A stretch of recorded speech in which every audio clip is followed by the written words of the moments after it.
14 for a shooting at Century Theaters. They're saying somebody's shooting in the auditorium. Roger, keep your fires west of the smoke. You're cleared hot. An officer hit. Send me the world. Don't go over that fence. Don't go over that fence. Grab the shotgun again. Welcome to Tactical Tangents.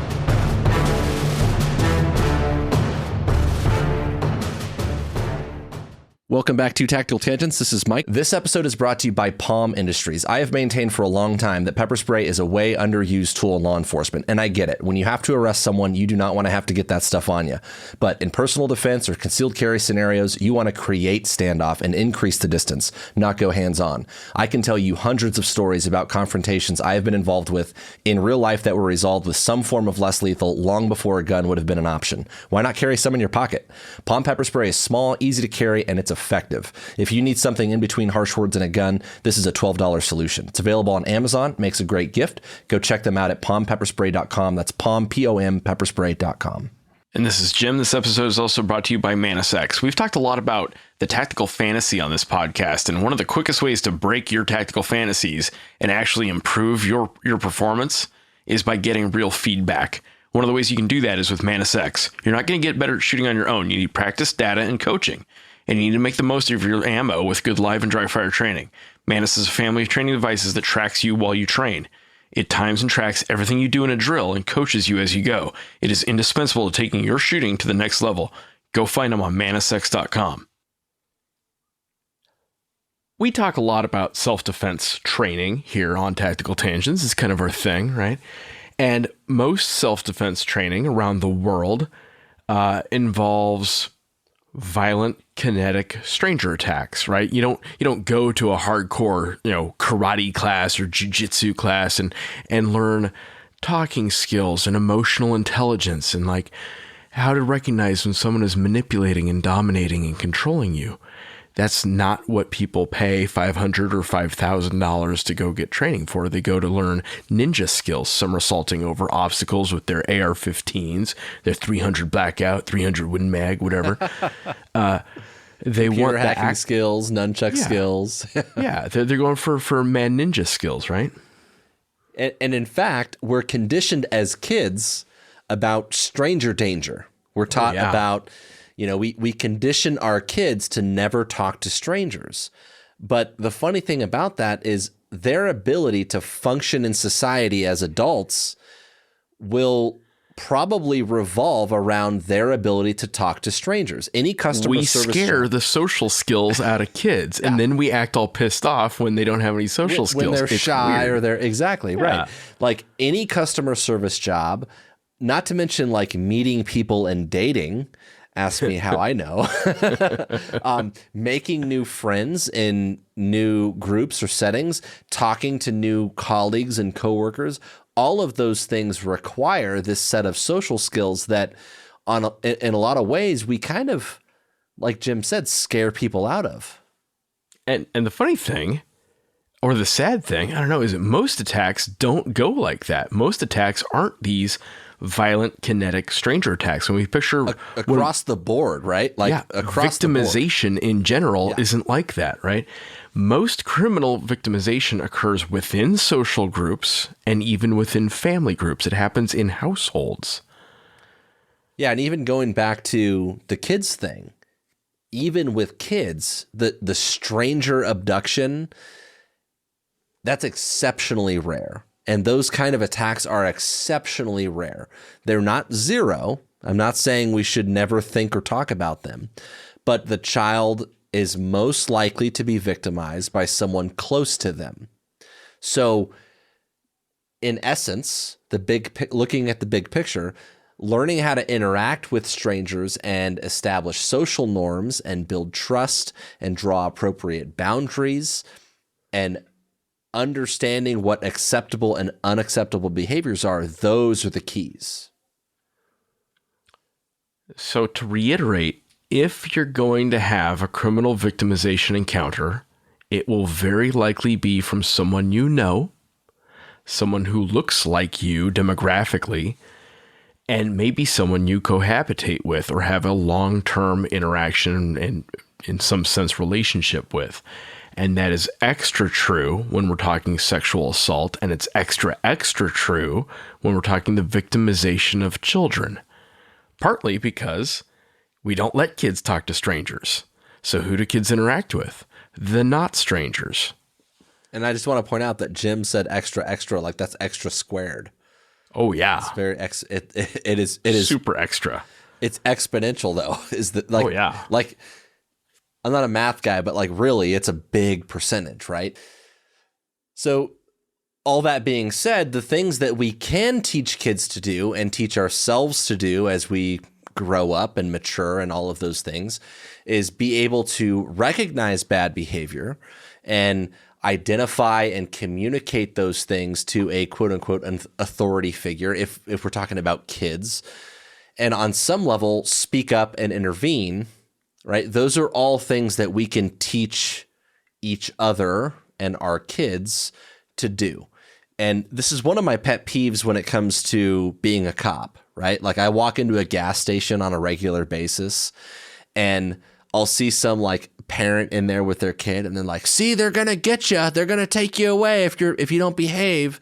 And it's like, look, dude, like first of all, that's not my job is to like deal with your kids' behavior problems for one thing. Like that's not what I do. He's got his own. Right, at all. Yeah, I've got my own share of that. But also like you're conditioning your kid to be afraid to talk to me when there's a problem. Right. And I get it. Some people don't like the cops and they don't want their kids to, I know my rights. I'm going to not talk to the police. I get that. Right. But if you consider that if at any point your kid is victimized and we have to do a criminal investigation about that, this is creating a barrier, right? They're afraid of us. And that's not necessarily good either. And I remember when I was a kid and I used to do like these summer camp things. And I would go to there was like a regional park where I lived. And it was kind of like a mini water park. It was a big pool. They had a water slide and they did these summer activity things. And if something went wrong, like who did you go to? You went to one of the lifeguards, right? And you didn't know them. That was a stranger. But if you had a problem, if you got lost, if you got hurt, if someone was bothering you, you went and you talked to these people that you didn't know. Those were the people that you talked to. So this has very serious implications if we ever actually have to talk to your kid about victimization down the road. If you consider the kind of that big picture, right? So I think recognizing / identifying and communicating those things are a big deal. Yeah. And to put it bluntly, most people, and particularly most American men, fall for a tactical fantasy that threats to their loved ones will be obvious, sinister, evil, bad guys hiding behind the trees, hiding in the bushes. And that fantasy puts us and our loved ones at a disadvantage. And some of the things that we do to teach kids how to interact with strangers puts us at a disadvantage for detecting and countering the threats that we're way more likely to face. Yeah, you have to understand that's a distinct disadvantage. Like those are the easy ones, right? Yep. Like the stranger, the guy in the white van that says free candy, that's the easy one. That's the gimme. Not for me. But it just doesn't usually happen like that is the thing. So this is an area where the tactical fantasy, and we talk about this a lot on our podcast, it specifically jacks up your orientation section of your OODA loop, your observe, orient, decide, act cycle.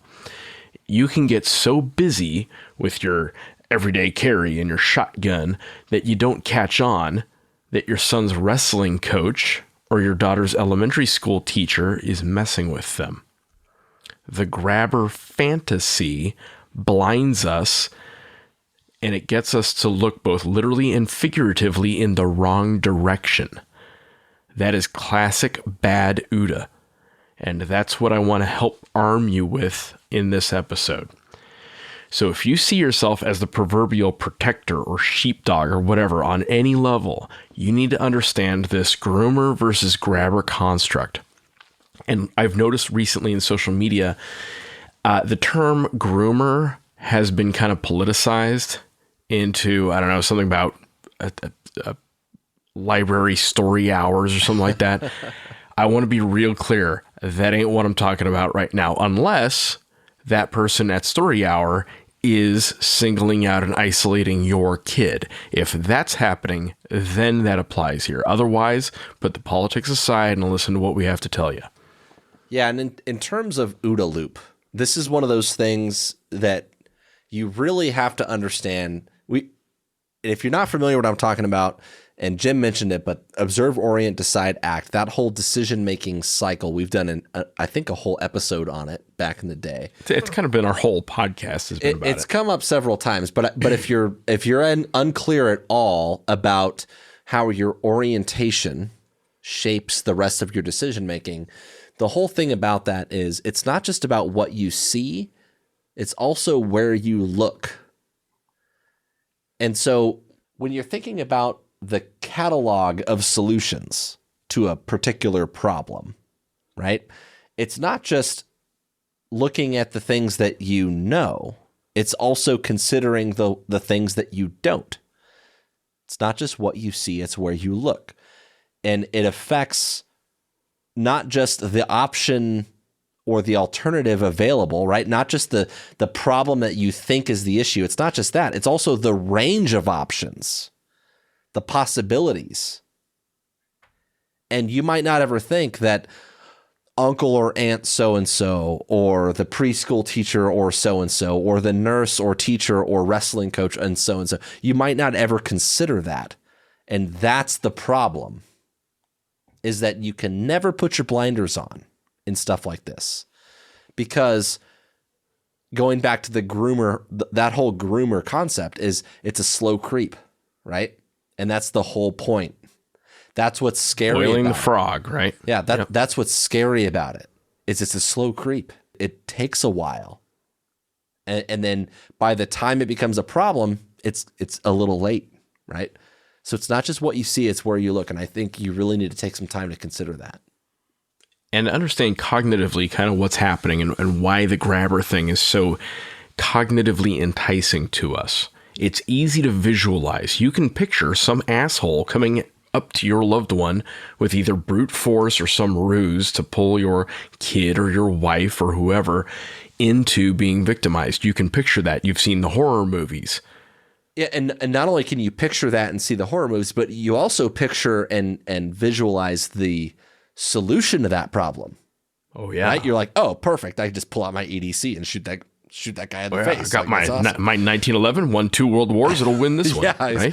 Shoot that guy in the face and problem solved. Yeah. So it's a problem that's easy to conceptualize, and in our minds, at least, it's a problem that's easy to solve. I think that was nicely put. But the stats just don't support that grabber construct as a common vector. Still happens. It's not zero. Right. There lies the rub. And this is the odds and the stakes. The thing is, we can't look at that to the exclusion of the much more common groomer scenario, right? Yeah. We as a society are actually pretty good at identifying and stopping victimizers who use that sudden approach. Law enforcement is set up for that. The courts are set up for that. We are way worse at identifying and stopping victimizers who use the slower and more subtle approaches. You could say, in fact, perhaps they have adapted their approaches to survive and continue operating. Their modus operandi has changed in order to enable their criminal act. Weird. They have their own OODA loops. It's not just a one-way street. And so we know stuff like that happens. And we know that it's really tough to quantify it. Like, really tough. I used to be a sexual assault counselor back in the day, and we had all kinds of different statistics about how often sexual assault happens to males versus females. And you can completely change those stats based on how you define sexual assault. And if you include sexual harassment or harassing activities in sexual assault numbers. And I want to be the just to be clear, if you're a person that's ever been like the type that rides in the gray, like if you ever come at someone with the line, no, it wasn't sexual harassment, it was just a harassment activity. I know some lawyers. That's what you should know about that. That doesn't make it okay, bud. You want to keep yourself way the hell out of the gray area, the gray space. What I'm saying here is like the numbers are hard, and it is hard to get straight numbers from surveys, right? Like this is not an area where statistics serve us real well. We just know it happens a lot, right? And often we only find out about these cases sometimes decades later, if we find out at all about them, because there are a lot of good reasons why victims don't come forward. And that's a thing that, hopefully we as a society have gotten a little smarter about, a little better about over the years, but we still ain't all the way there, right? So what's the answer here? It's squishy, it's hard, so let's not deal with it. Oh, that doesn't work. Or let's just admire the problem. Oh yeah, sexual assault is this giant problem. Dang, huge problem. Oh, that also doesn't work, right? We don't get to just admire the problem. So what's the answer? Just never let your kids do extracurricular activities, homeschool, live in paralyzing fear of the boogeyman. Well, that doesn't sound very like fearless, heroic. That sounds like skittish, right? Consider that maybe there's an alternative. In logic classes, and I'm not super logical as it turns out, but I've been taught that there are two basic types of errors, right? There's false positive errors, where you assume someone's a bad guy even though they're not. And there's false negative errors, where someone is a bad guy and you assume that they're not a bad guy, right? Type 1, type 2 errors. So assuming everyone is a molester might be logically simple, but it doesn't solve your problems. It's hard to function in the world assuming everyone is out to get you. In fact, it's, what's the word? Diagnosable if you assume everyone's out to get you, right? Yeah. On the other hand, assuming no one could possibly victimize you or your loved one, it could never happen to me, well, that's also bad, right? So you've got to apply some rigor. You got to apply some like intellectual rigor and situational awareness to it. You got to open your eyes and you got to open your brain and you got to think critically about what you're seeing, not just what you're feeling. Yeah, and this is really hard. I don't want to misconstrue what I'm about to say here, but I do want you to consider, and I say this as a parent, right? Like, and a new parent, like I'm still learning and stuff, but even if your child gets victimized, and the odds are not zero, but they're also like not exceptionally high either. That is something that is more or less out of their control. And if we consider that, even if bad things happen to our kids, there's still hope. They can still recover. They can still have a healthy and stable future. And the reason I say that is because, like Jim said, like, what is the answer? Is it to remove them from extracurricular? Like, if they don't live their life, is it really worth it?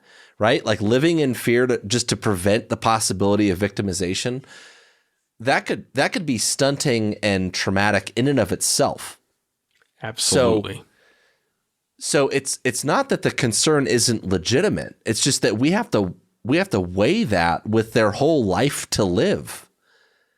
Whether something bad happens or not. I mean, look, throughout our lives, bad things happen. There are things that we have to learn how to cope with and recover. And so I don't want the message from this to be that like, oh, well, we should totally like shelter and helicopter over our kids and make sure that we're absolutely 100% certain nothing bad can ever happen. It's like, that's just one, it's not possible. And two, your efforts, if you think that is possible, your efforts in that direction might be more damaging. Absolutely. Than the alternative in some cases. Yeah. One, you're living in a fantasy. And two, that fantasy is going to harm your kid in and of itself, right? Right. And one thing that you can do to regain some advantage in this situation where you know that you're going to have an initiative disadvantage, you know that there's going to be a whole bunch of societal stuff putting you at a disadvantage, is to try to prepare the battlefield up front. And it is screwed up, and I'll be the first to tell you it's screwed up, to think of your relationship with your kid as a battlefield. But understand the metaphor I'm working with here, okay? One, you talk to your kids. And you have to be thoughtful about how you talk to your kids. How do you prepare your kids to handle a world where sometimes there are monsters? Okay? You got to be thoughtful about it, but you have to do it. And it isn't just one talk. It is many talks over the course of their development, tailored to their unique level of development. You also have to do it without just scaring them. If every time you have some kind of talk like this with your kids, you're like, oh, by the way, there's monsters out there. There's people who are going to try and touch you and take pictures of you. You're probably not setting your kid up to be healthy and successful if you do that, right? So you got to be a little nuanced. You got to not put it in such binary terms and tailor it to each step of the way. So things like they need to know that it isn't okay for someone to touch them where their swimsuits cover. That's something that kind of across the developmental spectrum, I think is okay to talk to your kids about. And it's not okay for people to take pictures of them without their clothes on. That's a basic family rule. We don't take pictures without our clothes on, right? They need to know that they can come talk to you if they're concerned or have a question. And that is a pattern of behavior on your end that you have a lot of control over. You're trying to condition them in a positive, healthy way that it's okay to come talk to you. And if you lose your mind every time they come talk to you, you're going to condition them that you are not a good person to go to if things get weird. You want to be the person that is cool for them to go to if things get weird. They need to know that they're allowed to say no to a grown-up or another kid telling them to do something that they're super uncomfortable with. And that's tricky because as a parent, you spend a lot of your time telling your kids to mind and do what they're told. Well, yes, they should do what they're told with an asterisk. And from a pretty early stage, you can explain that little asterisk. You can say, hey, you got to follow the rules right up until a grown-up is telling you to do something that is illegal or immoral or something that is obviously not something we're okay with as a family, right? You can say that. You can explain that in general, the teachers at school probably aren't going to do anything outside of the bounds, but if they do, you need to know about it, right? Those are conversations you have to have, and you have to have them kind of regularly. It's not just one big talk, it's many talks. And those conversations can be tough. I know I have had several of them with my own kids, and it is way easier to talk to them about mad 6-year-old judo skills. But that's cool, teaching your kid judo skills. Oh yeah, I'm going to get my kids into Brazilian jiu-jitsu. That's awesome. I hope you do. It's cool. All right, son. So next you're going to choke that motherfucker. Yeah, choke that guy out. And now we're going to do the triangle choke. The last thing he'll think of as he's losing consciousness is the smell of your balls. That's great, except that's probably not equipping them well to handle the groomers, right? If it's so obvious that that's what the groomer's up to, that you can put them in a headlock, they're probably not doing the groomer stuff, right? So I'm a big fan of teaching kids some self-defense. I think it's good. I think it goes a long way toward helping them internalize kind of the squishier lessons, like they can stand up for themselves, basic confidence, right? Yeah. And to recognize danger. I think that's a good thing. But don't expect that those mad judo skills are going to help fix it if their Boy Scout leader is getting weird with them. Okay? Yeah, I've got good examples of this, actually. When I was a kid, and I got bullied a bunch in elementary school, I was that guy. I was, the nerd. And we were always told, like, you're not allowed to fight, you're not allowed to punch people, you're not, don't hit, don't do those things, right? And in, I think, second grade, my mom had to replace, 5 5 or 6 or 7 pairs of glasses. I was wearing glasses when I was a kid. And these bullies would like take them off my face and they'd break them like as an FU, you know, because that made them feel like men or something. I don't know. And so then I started doing like self-defense training at some point, and I had a sensei, right, a karate teacher, kickboxing teacher, and he was like, if anyone ever pulls those glasses off your face, this is where I want you to punch them. Like very explicitly, if someone pulls your glasses off your face, punch them right here between the eyes. I'm like, Roger that. And a funny thing happened.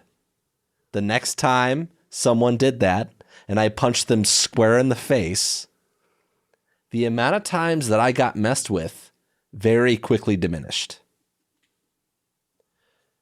And there was a point where I remember my mom had to like fight with the principal of the school at one point because I got picked on by some kid and I punched him, and she's like, oh, you know, he's just this poor kid, whatever.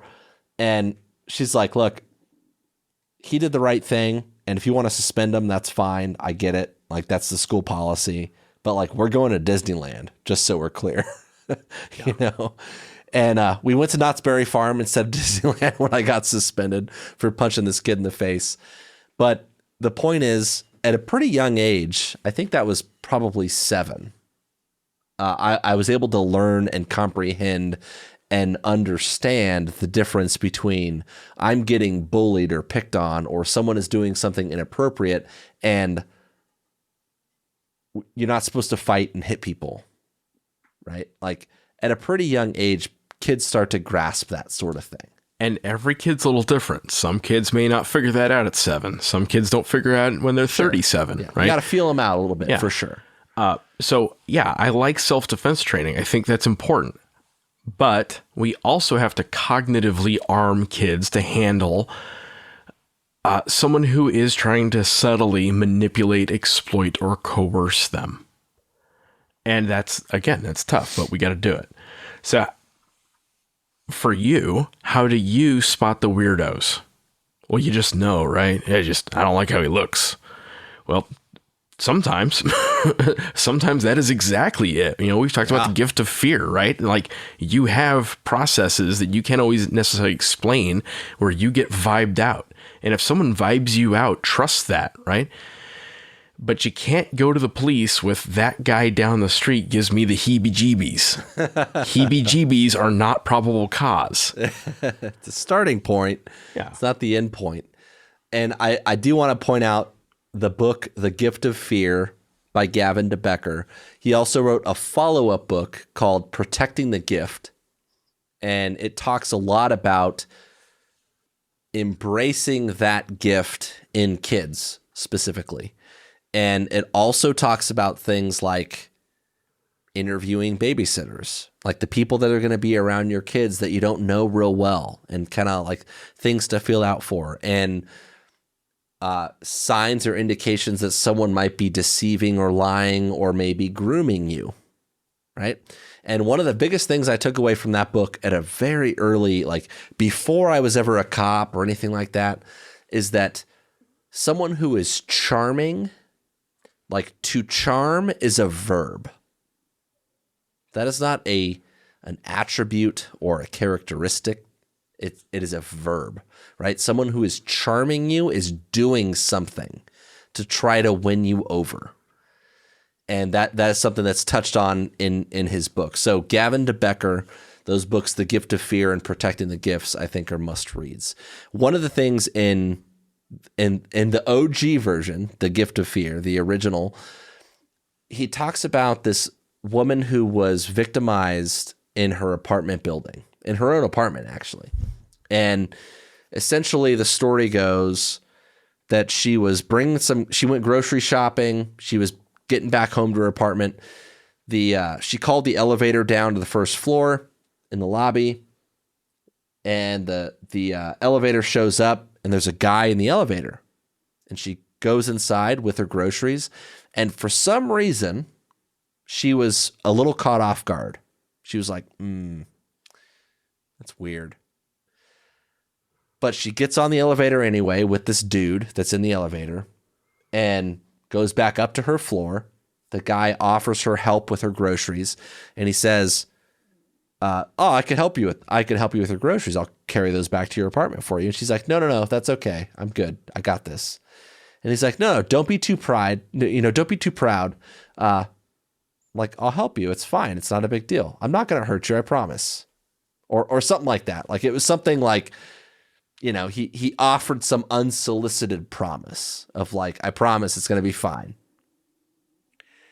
And so she's like, okay, like, I guess it's fine, And so you could guess where this is going.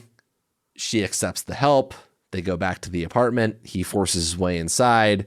She gets raped over the course of several hours. And she's assuming that she's going to get killed in the process, and she's able to escape out of like a fire escape.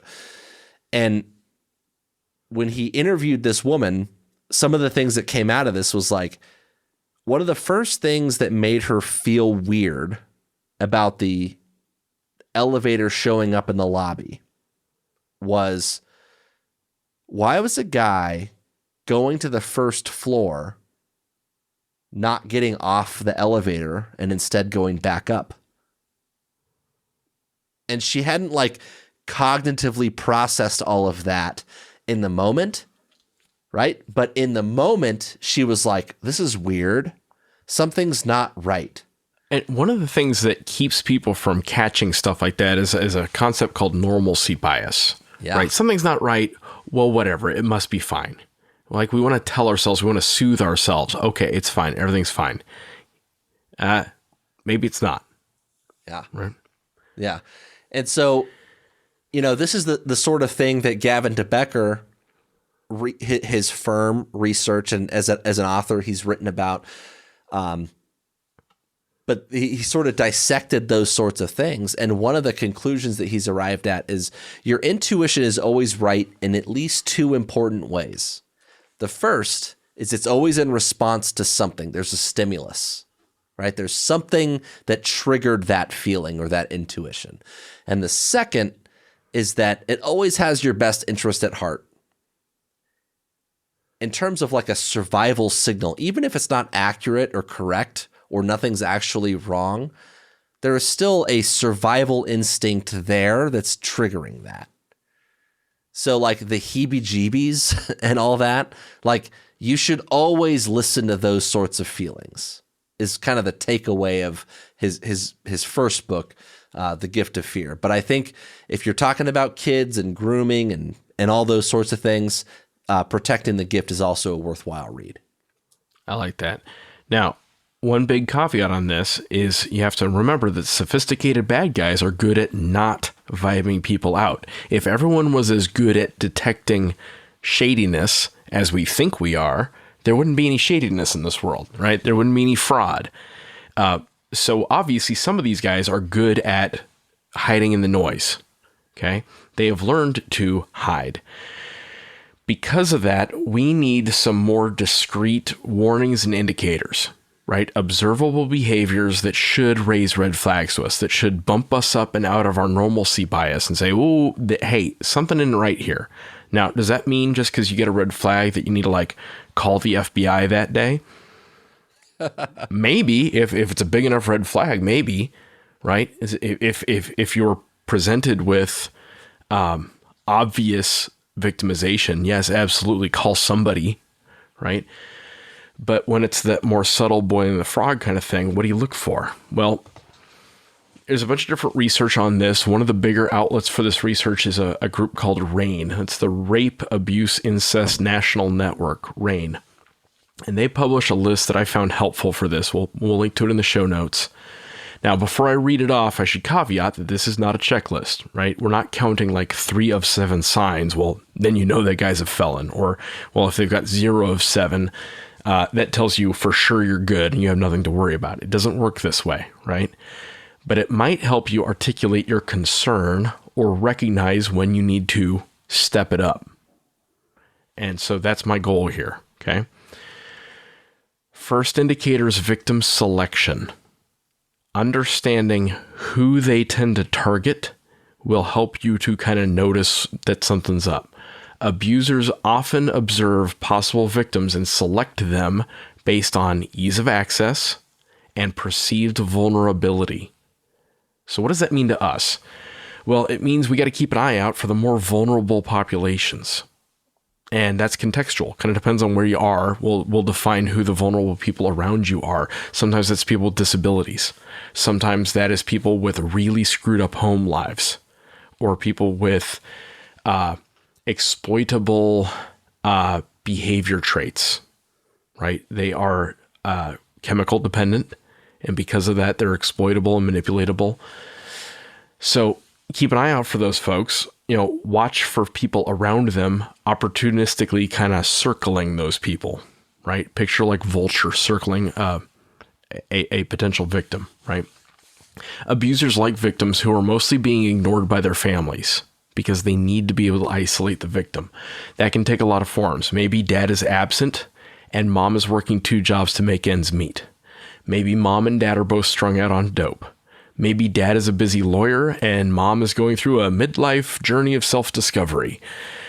It doesn't matter what it is. What gets you is a kid that's generally by themselves and generally being left alone by their parents. Shitheads love gaps. So watch for the gaps. And what you have to recognize about that is there's got to be some like assessment on your part of, in the context of kids, right? It's like, where is my kid at in our relationship, right? Like the trust and the communication that they have. Like, do they tell me about things like, oh, someone at school hurt me today? Or like part of this like soft and squishy thing is about building that relationship and that line of communication before the crisis, right? So that you have a good baseline. And then if you have a good baseline and you're able to say like, something going on here is not making me like feel great, right? Like there's your red flag. But if you don't put the work on the front end in terms of establishing that baseline and having like, well, the communication is not like awesome, but this one thing that he said to me is atypical, right? It's outside of normal. Yep. That goes a long way. Yeah, and there are going to be things that happen in life that are going to sometimes create those circumstances, right? Where kids got to maybe be on their own a little bit. And that happens. That's normal. That happened more for us old Gen Xers than you millennials. But, latchkey kids, whatever. But understand that if your kid is in a vulnerable population for any number of reasons, that should maybe elevate your level of awareness, right? You should already be a little bit more watchful if your kid is in a more vulnerable state. Again, mental health problems, coping and adapting problems, developmental problems, that should all key you in to be a little quicker to act. Next big red flag is gaining access to and isolating the victim, right? Abusers will attempt to physically or emotionally separate the victim from those protecting them and often seek out positions in which they have contact with minors. Now, this is tricky. Everything with this is tricky. We need people to mentor and teach kids and teens. We need youth pastors and sports coaches and troop leaders. And we shouldn't make people who are volunteering for those things feel like criminals. It's tough to get good volunteers if you treat them all like they're felons. But we do need to engage with volunteers as they walk through the door, and we need to understand why they're walking through the door. And that's basic leadership, right? Talk to folks, build relationships, understand their motivations. What brought you in today? That's cool. What's your background? What's your background with kids? How long have you worked with kids? That kind of thing. The other thing to notice here isn't just the access to the victims, but the isolation. Now, Mike and I have both worked in youth mentoring quite a bit, and we have a rule in that program that you never ever want to be alone with the youths, right? We treat them like nuclear bombs. And, we never let just one person around the bomb. 2 is 1 is none. Exactly. Yeah. And the thing about that rule, it's a good rule. It keeps everybody out of trouble, right? You There's always a witness around. Yeah. So one-on-one should immediately stand out, right? If you're having one-on-one wrestling practices with the coach, that should stand out. Why are we doing this? Okay. Next one is trust development and keeping secrets. Abusers attempt to gain trust of a potential victim through gifts, attention, sharing secrets, and other means to make them feel that they have a caring relationship and to train them to keep the relationship secret. Now, this manifests in a couple different ways. An adult showering one particular kid in gifts should stand out. Your kid telling you that a grown-up told them that they are special or they're special friends, that should stand out. Larry Nasser, the doc who worked with the women's gymnastics team, that was one of his sayings was, oh, this is a special trick that I'm going to teach you to make you a champion. Okay. That kind of thing should stand out. Secrets in general should stand out. The problem with secrets is that they're secrets. So I tell my kids that if someone tells them not to say something to their parents, that should be a big red flag. You should definitely tell your parents. If someone's like, no, don't tell your parents. So that's a family rule, right? There's a key thing in what Jim just said about developing trusts and keeping secrets and how they are training them, right? It's all about shaping orientation. And so from an influential like leadership perspective, what I want you to think about is the foundation or the baseline that you establish as a parent, right? Or as an influential, positive person. If, like Jim and I said that we mentored, kids as part of a thing that we did, some volunteer work. That sort of thing is all with like good intentions and it's all on the up and up. And assuming that is the case, right? You establish a baseline, you set a foundation, you set the standard so that the anomaly stands out, right? And so what you don't want to do is have an environment or foster an environment that you have sheltered so much of this that when someone starts to kind of do this, like train or condition someone to something being normal, that they have nothing to compare to. So, like, their orientation, the OODA loop thing, right? It needs to be so strong and otherwise well established that like what is okay and not okay is very clear, right? And if there's some discrepancy, we could talk about it. Like maybe it was appropriate. Maybe it was okay. But it doesn't mean that it's off limits to talk about, right? Like, oh, he touched me in my bathing suit area. Well, why? Like, well, because a bee stung me in the ass when I was wearing a bathing suit. Okay, like maybe that's okay, right? But let's talk about that. It shouldn't be off limits. If it's a secret, that's a problem.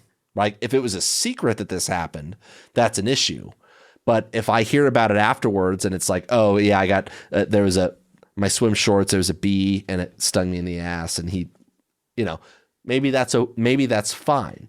But what you don't want to do is have that norm not established and then let someone else create that for you. That's dangerous, if that makes sense. Yes. And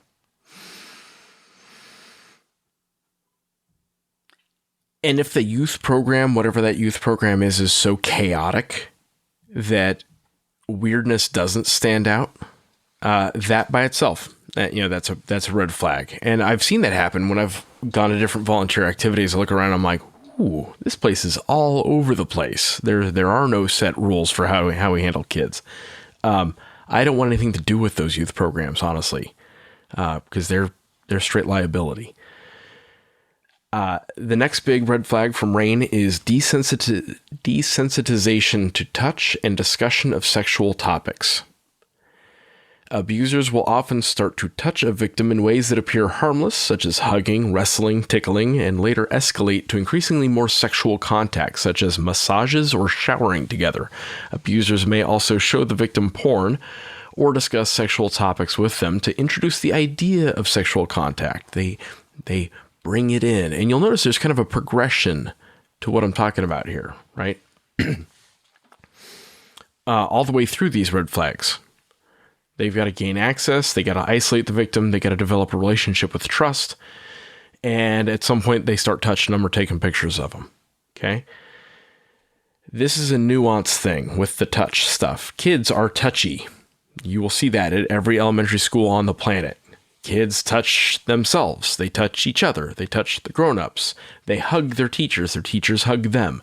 Some adults are a lot more touchy than others. Some people come from real super touchy families and they're just huggy, grabby people.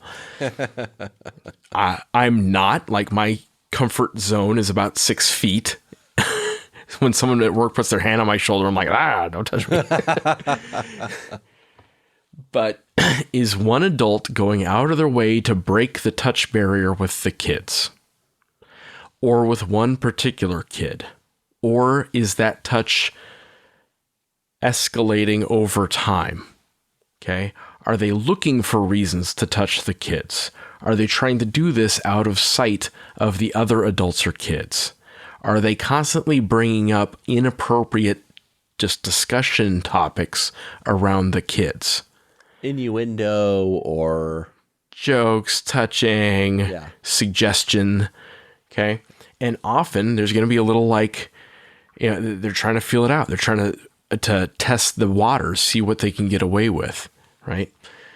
I remember, in my course of both being in youth programs and mentoring in them, I think I've come across maybe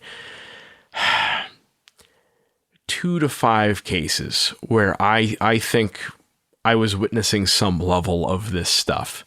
And one that really, really stood out to me was there was an adult supervisor and like a little brother of one of the cadets. And this adult supervisor was giving that little brother a back rub at an air show we were at. And I was a kid at the time, and I was just like, that's really weird. Yeah, that's weird. Yeah. And I didn't have the wherewithal, the sense to do anything about it. And I'm not sure even to this day who I would have said something to or what I would have said to him. But knowing what I know now, I wish I had. And the thing that's funny about that is this is a big grooming thing, right? Is there might not be something technically or legally or officially wrong. It's plausibly deniable. Right, which is why there's like this barrier to say anything. Mm-hmm. And what I want you to remember about that is it doesn't have to be illegal to have a conversation. Like, just because something isn't against the law doesn't mean that it's appropriate and we can't talk about it, right? Like in any case, right? In any case, hey, it might be not a thing we do here, right? And that's open and honest communication. Like if I go into like my kid's soccer program and I go, hey, like I heard that such and such was happening. I just want to understand what's going on with that. Maybe like the head coach has never heard that and they have no idea. And they're like, that's awkward. Let me look into that. Or let me keep an eye on that, or maybe they're like, oh yeah, he like had a cramp at soccer. And so he was rubbing his leg cause he was okay. Like I can work with that. Right. Mm-hmm. But like, I think there's a big part of this where people need to not confuse a criminal accusation with a conversation that should be had. Yeah, I think that's an important point is going back to that groomer grabber thing. The default for us, because this is so scary, is we go full nuclear if we think something's going on. Oh my God, somebody massaged my kid's calf. I'm going to go to the cops, right? Well, hang on. Maybe it's something, maybe it's nothing, maybe it's a, test in the water sort of thing. At minimum, what we're going to do is we're going to understand something happened. We're going to have a talk about it. We're going to try not to weird out the kid about it. We might ask the kid, hey, has anything else happened? What happened? Yeah. We might talk to that person and say, hey, just so you know, we're not cool with that. Let's not do that anymore. Or let me know if there's some reason that it happens or needs to happen. That should be communicated. Yeah. Or let's not do that behind the cars. Let's do that out in the open, right? Right. You've set a boundary, right? You've established a norm. You've set some expectation. You have hardened the target. Exactly. Yeah. You put them on notice. Yeah. That's right. So what do you do if you think your kid has been messed with? Well, definitely lose your shit in front of your kid, because that'll help. Make it a big crisis. That'll be perfect. And then grab your shotgun and your shovel and sort it out. That'll help too, right? We're kidding. Yeah. Go full nuclear. That's smart. No, you got to be part of the solution and not part of the problem. So first things first, take care of kid. Not you, kid. Yeah, and this is a big thing. You need to understand if a traumatic event occurred, the last thing you want to do is add chaos and stimulus and stress to that. Calm is contagious, right? And a big part for the longest time, post-traumatic stress was characterized as an anxiety thing. And I think that's changed a little bit. I'm not a doctor. But it was categorized as a anxiety problem, right? And so the last thing you want to do is like inject your own emotions and your own like freak out stress into and anxiety into that. You want to be calm, slow everything down, right? And empathetic and sympathetic, and do the basic stuff that you do for anyone who's been victimized by anything. You express empathy and sympathy. I'm sorry that this happened. This should not have happened. This was wrong. Do not ask accusatory questions. Well, why didn't you tell me sooner? Well, why didn't you say no? Well, why didn't you don't do that. That doesn't help. That's not part of the solution. It's over with. Yeah. Okay. It's over. Take care of the kid. Get the kid or the wife or the girlfriend, whoever, get them out of the situation. Physically, let's get away from all of this. Take a deep breath and take an appropriate course of action. Now, this gets us into a case study. We like case studies around here, Tactical Tangents. The thing that we do. Oh, it's a thing that we do. And we might do a deep dive on this case study because it is a hell of a story. Before there was O.J. Simpson, before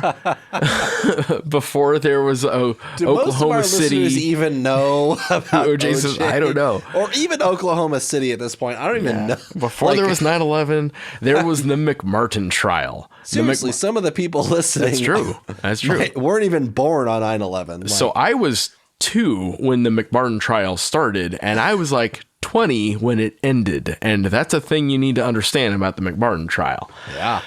Okay. So one case study everyone who follows the Tactical Tangent should know is the McMartin preschool case from Southern California. We'll put some links and stuff to it. There's Wikipedia pages. There's HBO movies about it. We'll talk about that in a second. But back in 1983, back in WW the 80s, a mother of a preschooler reported to the local police that she suspected her kid had been molested by both her estranged husband and by a male teacher at the preschool. Now, this was based supposedly on indications the child had painful bowel movements. So he said something like, it hurts to go potty, and she said, ooh, I'm calling the cops. Those of us who have had kids know that that's not all that unusual, but maybe there were some other indicators. And if there were, okay.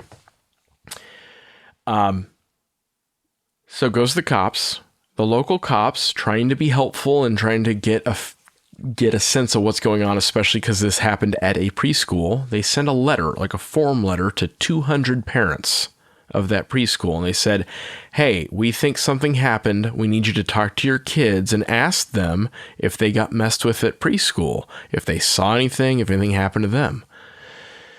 Well, it turned out these well-meaning but untrained parents asked their kids all kinds of questions. Did you get touched at preschool? And the kids said, yes. And did anything else happen? And the kids said yes. And this led about 360 kids to be interviewed at one particular forensic therapist, we'll call it, at one particular forensic therapy institute for children. And the stories that this particular therapist uncovered were shocking, like really shocking. And then more shocking. And then they just kind of got bizarre. Like we got past several layers of crazy. Like so that's they ranged, when things got weird. Yeah. So they ranged from claims that there were like sexualizing games occurring at the preschool, right? The kids would run around in naked circles or something like that. Okay, well that's plausible. That could have happened. Maybe it did.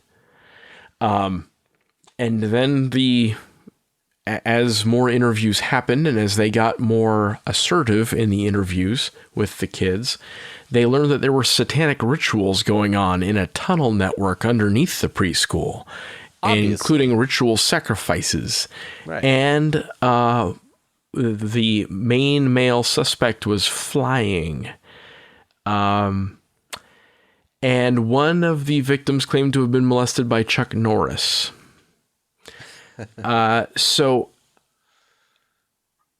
there were 360-ish of these cases and accusations. And the original accusing mother, who it turns out was a paranoid schizophrenic, doesn't mean it didn't happen, by the way. She personally claimed the main suspect could fly. So this went through a long series of trials where the defense attorneys got into these interviews and said, we think maybe there were some leading questions in these interviews. And there were videos of the interviews, and the videos themselves are pretty striking in how persistent the interviewer was in trying to get the kid to answer certain questions, kind of leading questions. Yeah. So after about a decade worth of trials, all of the cases got thrown out. Now, I don't know whether anything untoward happened at that preschool, and maybe it did. And it is very plausible something happened, but they probably weren't flying around doing ritual human sacrifices in the basement With Chuck Norris. with Chuck Norris. So we know at least some parts of that story are a little funky. Yeah. So there's a lesson in all of that. And it is that if something happens, don't talk to your kid any more than you have to about some particular victimization. It doesn't mean don't ask questions, because if you're too vague and you're too open-ended and kind of random about this, then it's not going to garner the attention maybe that it deserves. And if the kid is volunteering stuff to you, don't shut them down either, right? If the kid wants to talk, let the kid talk. Right. And so you want to let them talk. You want to elicit information. That's okay. But you want to be very, very careful to protect the integrity of their statement, because this is something that this case illustrates very well. Kids are impressionable and they have imaginations. And so it's okay to ask open-ended questions like, what happened? And who did this to you? Those are open-ended, right? They're very, you're not leading them to a certain answer, but don't say things like, did X, Y, and Z happen? Right? Don't ask leading questions like that. Don't suggest who might have done something. Did so-and-so do this to you? If you give kids a yes or a no question, they're going to answer with a yes or a no answer, right? That's just That's what kids do. So open-ended questions are generally okay. And at the point that something comes to your attention that you're like, all right, something problematic has occurred, as far as I can tell, that's when it's time to get professionals involved. And there's an entire field related to this that Jim is alluding to. And there are ways to ask kids questions that even like the first responding cops should not be doing. Generally, if I go to like a child sexual abuse or child abuse call in general, really, I'm going to talk to the parents or whoever the reporting party person is, and I'm going to get their information and their statements, and I might not talk to the kid at all because I'm going to base everything off of that kind of snapshot of information and let someone who is specifically trained in forensically interviewing kids handle it. So it's important to consider that and make sure that you understand that those questions that you ask might permanently compromise their statement, and that in a lot of cases, their statement is the only evidence that we have. So to illustrate this, you might have heard as a joke, like, show me where on the doll he touched you. That came from this trial.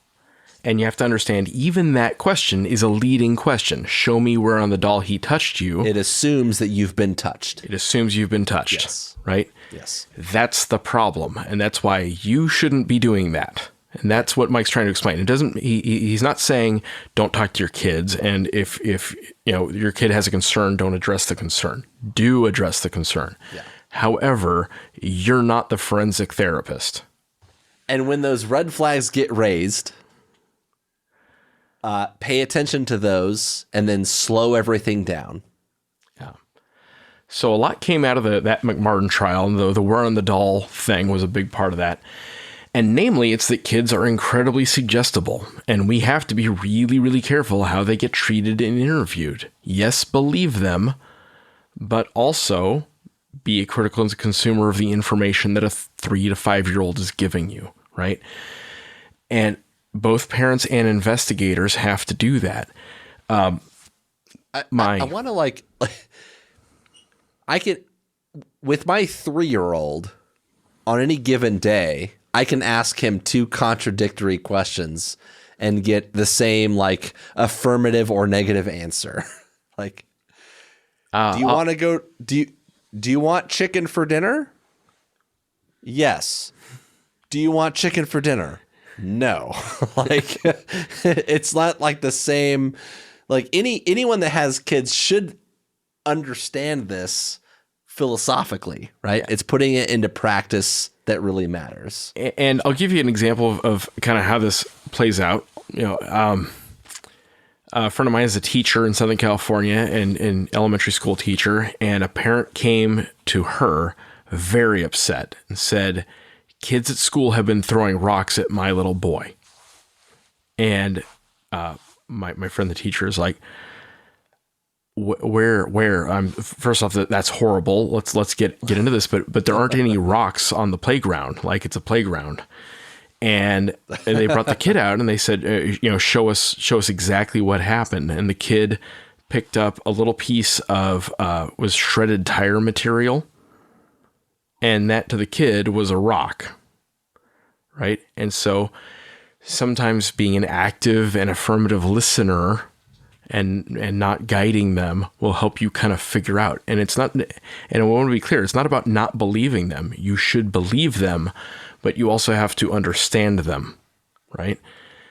So HBO did a dramatization of that McMartin trial, and it's called The Indictment, and the whole title is The Indictment, the McMartin Preschool Trial.